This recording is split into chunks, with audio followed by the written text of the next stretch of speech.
Virtual Breadboard is a maker tool together with Breadboard for creating DIY custom PCBs. You use Virtual Breadboard to create and make practical electronic projects. One of the first things you can do is look through projects. The Breadboard projects are kind of ready to go projects that you can build straight away.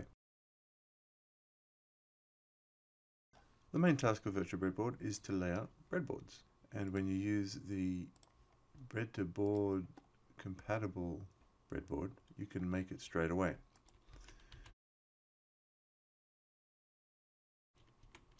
So we've got some design assistance things like pin positions. You can create a link just by clicking where it needs to go. You can select components from the toolboxes, or you can search for them.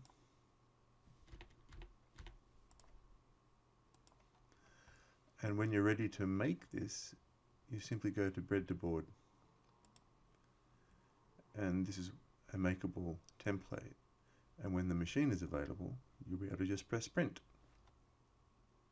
If you're just laying things out, you only really need picture parts. So, for example, there's libraries of thousands of different parts which are just known footprints.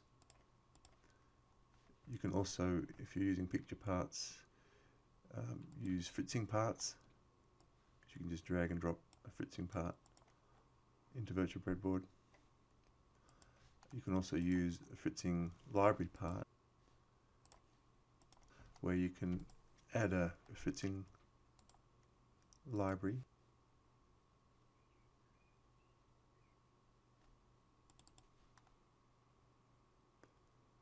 And once you have the library, you can select a part from that library and use that. So these are 3 ways to get access to many thousands of different picture component parts. You can create your own picture parts as well using the component development kit, where you add and create a new component. And these you can mark up with logic.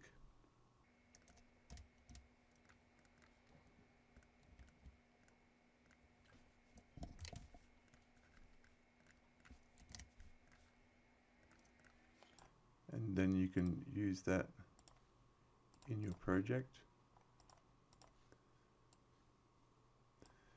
This component has now got a switch logic which you can use in simulations later. These are just pictures. You can publish these components to your online account where you can share them with other people.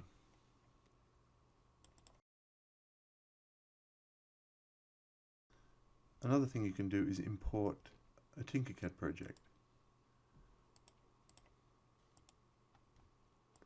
If you've exported a Tinkercad project, you can import that into Virtual Breadboard.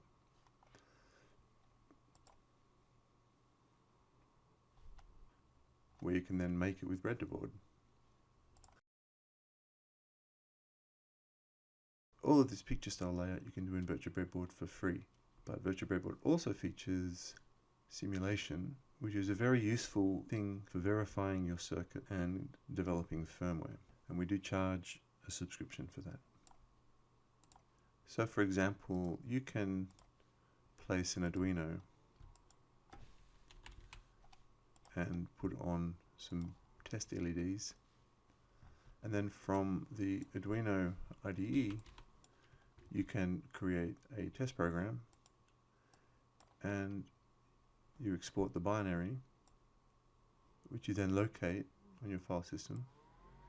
You drag and drop it, and then you run it. And Virtual Breadboard will execute that code in the circuit and blink the LED.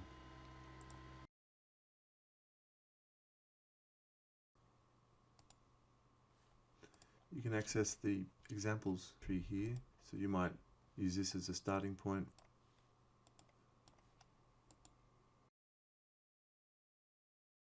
or ChatBBB. You can see by default it has no code, only some suggestions.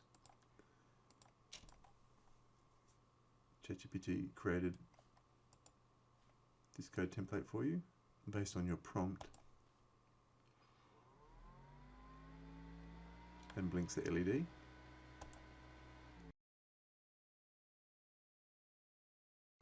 There's some basic support for spice simulation.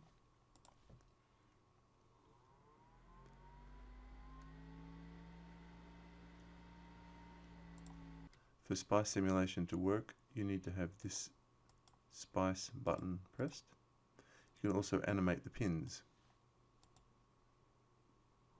which shows you the flow of current in the circuit.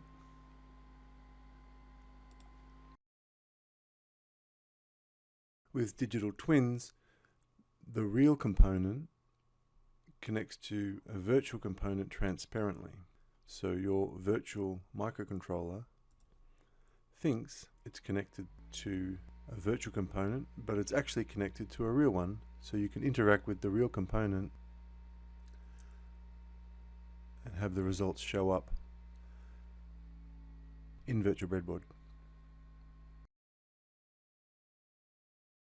The application logic runs in a JVM and executes Java code, which you can generate with chat or edit in the Java editor.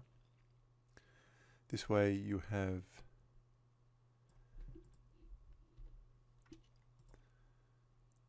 a way that you can test your hardware locally, including single step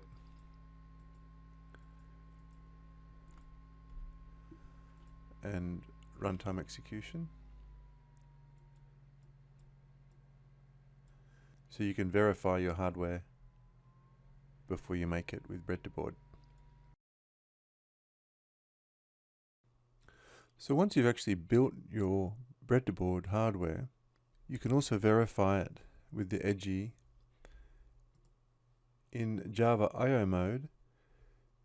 The application logic still runs in the JVM, executing the same code that you used to test the virtual board, and this time the Java I/O mirrors the virtual and real components, so you can compare and make sure everything's working as you expect.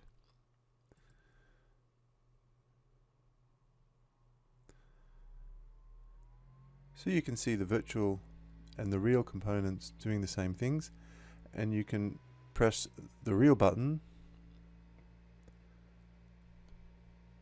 and you can see the real LEDs and the virtual LEDs are synchronized.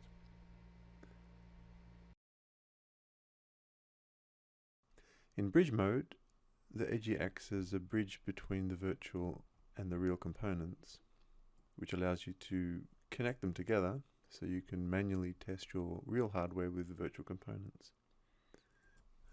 Which means we can hook up virtual widgets, which we can use to control real hardware. So it bridges it or passes it through. So we can controlling this down here. We can also go the other way, and we can go from the real component and control the virtual one. Another way to use this is we can actually hook it up to the virtual Arduino. Then we can write the application logic using the Arduino code editor, and you can export the program and locate the binary file, and then you can program the virtual Arduino with your hex file.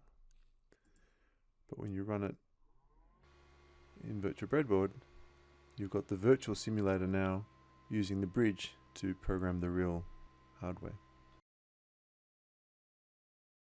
In RPC mode, the application logic runs in your real microcontroller using the Virtual Breadboard RPC API.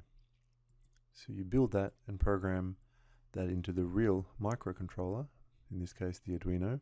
The RPC library communicates over the serial port to the edgy. So when you select RPC mode and the serial port that your microcontroller is connected to. Through the RPC API, your microcontroller controls the virtual components, which can be used in conjunction with real components. When you create an account with Virtual Breadboard, you gain access to some additional features. You can manage your account in your dashboard, but you can preview your public projects, which are projects you can choose to share with other people or just keep for yourself in a known location. You can also manage your components that you've created and share these with other people as well.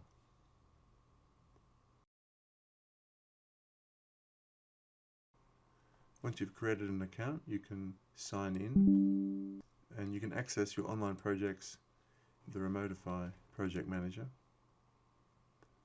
This is the project we saw earlier. So this is like a cloud folder that you can use to manage your projects and share them.